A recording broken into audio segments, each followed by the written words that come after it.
Right, we have got on the line. We have Neal, a football journalist, to chat a little bit more about the news that's really making headlines. Sepp Blatter announcing that he will step down as a FIFA president, and this also comes along with allegations that the FBI have also been investigating the head of the global organisation. Neal, this is quite a surprise, seeing though there were calls before the election even went ahead that actually the election shouldn't even go ahead. And then just a couple of days later, Blatter saying, actually now I'm going to step down. What do you make of this?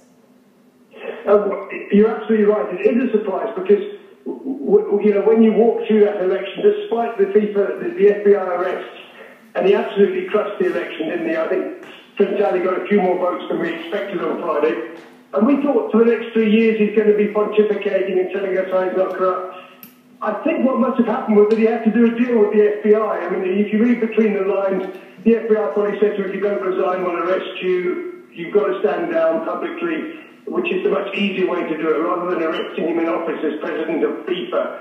So, yeah, to be honest, I mean, many people in Europe, most of the long-standing investigative journalists will be celebrating, but I'm not sure it's that big a reason to celebrate for South Africa.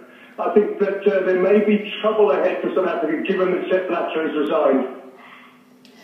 What do you make of the South African involvement, and just how important was that letter that we saw being uncovered from SAFA to Jerome Falk, instructing that a part of their payment to host the World Cup should actually be redirected to CONCACAF? It's brilliant, that letter. We're calling it the Oliphant in the room, because Molefi Oliphant, you know, definitely in that letter, which I sent to our sports minister, Fikile Mbalula, who needs a lot of help in these things. I sent him the letter because it actually clearly states that the South African government wants $10 million. That's 125 million rand sent to Jack Warner for the, whatever they call it, the African Diaspora Fund, which, if it was real, we would have publicised very heavily, in my view. If we were really giving money to the West Indian Islands, the Caribbean Islands, you know, because we want the African diaspora, the guys of African descent to play football, we would have made a big deal about it. But instead, when Danny O'Donnell and Desmond Tutu and Nelson Mandela went to Grenada in 2004 and came up with this idea, Molefi Oliphant then went ahead, insisted twice in the letter that Jack Warner must be the only man in charge of the account because he had to pay back another bribe to Morocco. And so we're now in this great situation where, you know, we denied to Fikile Mbalula early on, then we admitted the money went, and now we're in a situation where we know what the money was for, to be honest.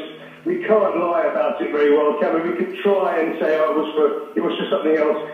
And we're in a very, very difficult situation, but I thought Sepp Blatter would be there to protect us on the match-fixing allegations and on the bribery and on all the things that happened during the World Cup. Because Sepp made a lot of money out of it, and he knows where all the bodies are buried. With Sepp gone, if a really radical bloke comes in like Michel Platini and starts to clean things up, I think there might be serious problems for some people in SAFA, particularly Dr. Irvin Koza, particularly Danny O'Donnell, Molefi Oliphant, who sits very quietly on FIFA now for the last few years. I don't know why he's so quiet. I think we do have trouble, but it'll be a good thing because we need a clean up in South African football as well.